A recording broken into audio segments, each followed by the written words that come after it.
سے مراد ظہور ہے تو میں نے خلق کو ظاہر کیا، ظاہر اس کو کیا جاتا ہے جو پہلے موجود ہو۔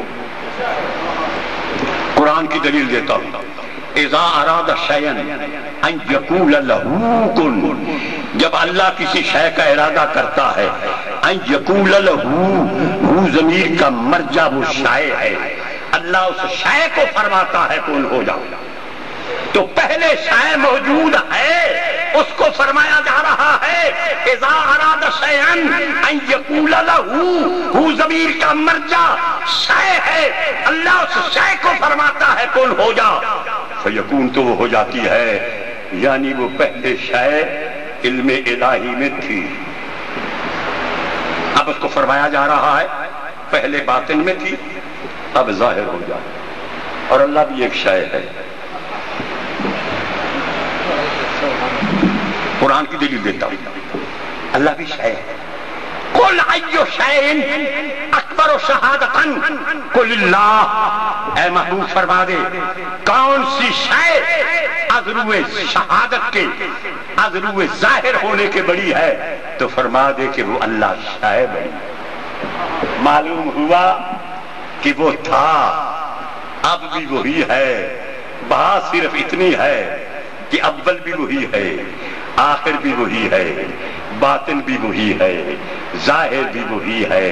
ظاہر ہوا صورت موجودات پہ، باب جامی نے فرمایا ای اوش پدی دام دبر صورت ماں، یہ وہی ہے جو ہماری صورتوں پہ ظاہر ہوا، لیکن پہلے اپنی نفی کرنی ہوگی، اس کو کہتے ہیں فنا۔ جب فنا ہوگی تو پھر مقام بقا ہوگا۔ پہلے کیونکہ فرعون نے بھی کہا تھا انا ربکم الاعلی، اور حضرت منصور نے بھی کہا تھا انا الحق، لیکن وہ فنا سے پہلے تھی متکبرانہ انا، یہ فنا کے بعد ہے عارفانہ انا۔ اس نے کہا تھا انا ربکم الاعلی، میں تمہارا رب اعلی ہوں۔ حضرت منصور کہہ رہے ہیں انا الحق، میں خدا ہوں۔ بعض گستامی کہہ رہے ہیں سبحانی سبحانی ما اعظم شانی، پاک ہوں میں، میری شان بلند ہے۔ جنید بغدادی فرما رہے ہیں لیس فی الجبۃ سوی اللہ، میرے جبہ میں اللہ کے سوا اور کچھ ہے ہی نہیں۔ شیخ شبلی ان کے مرید کہہ رہے ہیں انی اسمع و انی اقول حل فی الدارین غیری، میں خود ہی کہتا ہوں خود ہی سنتا ہوں، دو جہانوں میں میرے سوا اور کون ہے۔ شیخ فرید الدین عطار فرما رہے ہیں من خدا یم من خدا یم من خدا، اور مصطفیٰ فرما رہے ہیں من رآنی فقد رأى الحق، جس نے مجھے دیکھا اس نے خدا کو دیکھا۔ حضرت علی نے فرمایا جو تجلی کو طور پہ موسیٰ پہ پڑا وہ میرا تجلی، اور غوث اعظم فرما رہے ہیں کہ جب رفرف تھک گیا، جب براق تھک گیا، جہاں جبریل کے پر چلتے ہیں، جہاں پر فرشتوں کے پر چل رہے ہیں، وہ نعلین پہنے وہاں چل رہے ہیں۔ تو حضور غوث پاک فرماتے ہیں میرے کندھوں پہ حضور کے قدوم میمنۃ الزوم تھے۔ یہ کیسے ہو سکتا ہے؟ یار قرآن اٹھا کر دیکھیے، الستو بربکم، ہم سب موجود تھے، ہمیں بھی کہا گیا تھا کیا میں تمہارا رب ہوں؟ تو ہم سب نے کہا تھا بلا، ہاں تو ہمارا رب ہے۔ یہ عالم ارواح کی بات ہے، ہماری روحوں نے سنا، ارے وہاں کان نہ تھے، ہماری روحوں نے سمجھا، وہاں دماغ نہ تھا، ہماری روح گویا ہوئی، وہاں زبان نہ تھی۔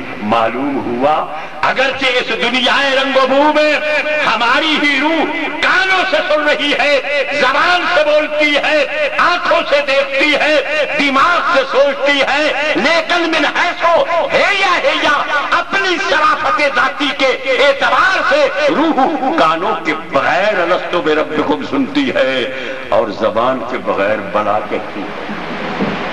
اگر عالم ارواح میں کانوں کے بغیر سنتی تھی تو عالم برزخ میں قبر میں یہ کیوں نہیں سنتے، یہ کیوں نہیں بولتے، یہ کیوں نہیں دیکھتے؟ شرح الصدور فی احوال الموتیٰ کی حدیث یاد آ رہی ہے، میرے آقا نے فرمایا انما المؤمنون یقرؤون القرآن فی قبورہم ویصلون، ایمان والے اپنی قبروں میں قرآن کی تلاوت کرتے ہیں اور نماز میں پڑھتے ہیں۔ ہم بھی اس وقت اپنے وجود عنصری کی قبر میں، یہ ہمارا وجود عنصری قبر ہے، ارے ہم روح ہیں، وَنَفَخْتُ فِيهِ مِن رُوحِي۔ شیخ اکبر محی الدین ابن عربی فرماتے ہیں، سید المتصوفین و متکلمین فرماتے ہیں وَنَفَخْتُ فِيهِ مِن رُوحِي کی تفسیر میں کہ میں نے آدم میں اپنی روح کو پھونکا، اے ظہرتُ علی صورت آدم، یعنی میں آدم کی صورت پر ظاہر ہوا۔ اب آدمی کچھ اور ہماری نظر میں ہے جب سے سنا ہے یار لباس بشر میں۔ اور حضرت فرماتے ہیں نظر بس ہوئے خود کن، نظر بس ہوئے خود کن کہ تو جانے دل روبائی، اپنی طرف نظر کر، اپنی حقیقت کی طرف نظر کر، تو اپنے دل روبا کی جان ہے، مفقن بخاک خود راب کہ تو از بلند جائی، اپنے آپ کو مٹی پہ مت پھینک، تو بہت بلندی سے آیا ہے۔ اسی پردیسی ساڈا وطن دراڈا، باہو دم دم غم سوایا ہوں، مفقن بخاک خود راب کہ تو از بلند جائی، تو ز چشم خود نہانی، تو ز چشم خود نہانی، تو کمال خود چیدانی، جو دور صدف بروات کہ تو بس گیراں بہائی، تو اپنے مقام کو نہیں سمجھتا، تو موتی کی طرح صدف سے باہر نکل، پھر پتا چلے گا تجھے کہ تیری کتنی قیمت۔ ان اللہ اشتری من المؤمنین انفسهم واموالهم بان لهم الجنہ، قرآن فرما رہا ہے ایمان والے جو اہل محبت ہیں ان کے مالوں کو اور ان کی جانوں کو اللہ تعالیٰ نے جنت کے بدلے میں خرید لیا ہے۔ اور جنت کیا ہے؟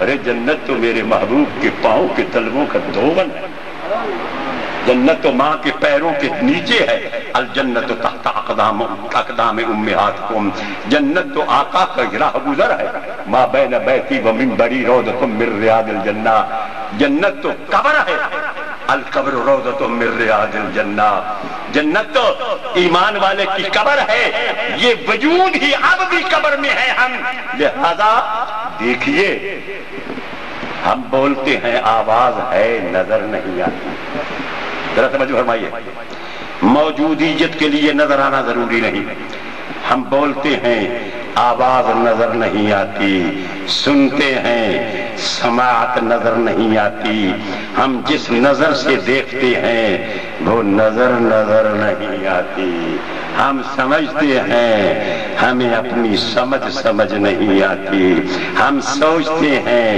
ہمیں سوچ نظر نہیں آتی، ارے ہم سوتے ہیں نیند آتی ہے لیکن نظر نہیں آتی، نیند کون ہے جس کو نہیں آتی، نیند نہ آئے دیکھے، اس آتے ہیں ستانے کو، جاتے ہیں رلانے کو، اس آنے کو کیا کہیے، اس جانے کو کیا کہیے، جو آتا ہے یہ ضروری نہیں ہے کہ وہ نظر آئے، ارے خوشبو نظر نہیں آتی محسوس ہوتی ہے، یار من زمن نزدیک طرف وی عجب کے من عزوہ دورم، میرا یار میری جان سے بھی میرے زیادہ قریب ہے، تعجب کی بات ہے وفی انفسکم افلا تبصرون، میں تمہاری جانوں میں رہتا ہوں تم مجھے کیوں نہیں دیکھتے؟ اب کیسے دیکھیں؟ ذرا خیال فرمائیے، دیکھے بغیر تو گزارا نہیں، جیسے میں نے کہہ دیا کہ حضرت علی اللہ فرماتے ہیں کہ جب تک میں دیکھوں نہ سجدہ ہی نہیں کرتا، اب کیسے دیکھیں؟ ارے جیسے ذات اپنے آپ کو دیکھتی ہے، کیسے دیکھتی ہے؟ حریم ذات میں حسین اپنے حسن کو دیکھنے کے لیے، حسین اپنی چشم فسوگر کو دیکھنے کے لیے، ارے حسین اپنے عشوہ اور غمزہ اور خد و خال کو دیکھنے کے لیے، تنہا نہ مجھے چشم فسو ساز نے مارا، تنہا نہ مجھے چشم فسو ساز نے مارا، کچھ زلف نے کچھ خال نے کچھ ناز نے مارا، بے فائدہ اس کا مرنا جس کو قضا نے مارا، مرنا بے فائدہ اس کا مرنا جس کو قضا نے مارا، مرنا اسی کا جانو جس کو ادا نے مار. ہم کو کسی خنجر سے نہ تلوار سے مارو، ہم کو کسی خنجر سے نہ تلوار سے مارو، ہم پیار کے بندے ہیں ہمیں پیار سے مارو، ہم پیار کے بندے ہیں ہمیں پیار سے مارو. وہ لوگ جو مدت سے تہے خاک پڑے ہیں، وہ لوگ جو مدت سے تہے خاک پڑے ہیں، جی اٹھے گا سر ان کا درے یار سے مارو، جی اٹھے گا سر ان کا درے یار سے مارو. آسان سا نسخہ ہے میری موت کا انوار. میری غزل کا شعر ہے. آسان سا نسخہ ہے میری موت کا انوار، کچھ آنکھ سے کچھ ناز سے کچھ پیار سے مارو.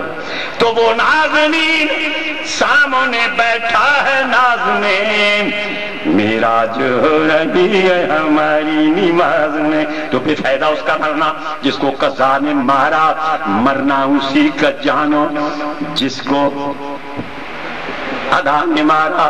ادائے جانا میں بہویت کا نام اس انداز سے ہے. حضور پاک صلی اللہ علیہ وسلم کو بخار ہوا، سیدنا صدیق اکبر حاضر خدمت ہوئے، حضور کو بخار کے عالم میں دیکھا، خود کو بھی بخار ہوا. حضور نے فرمایا جاؤ آرام کرو. اب بخار حضور کا ٹوٹا، اب اپنے عاشق زار کو پوچھنے کے لیے حضور کے گھر میں تشریف لے گئے. تو بخار تھا حضرت سیدنا صدیق اکبر کو. جب حضور کو دیکھا تو کھڑے ہو گئے اور کہنے لگے مرض الحبیب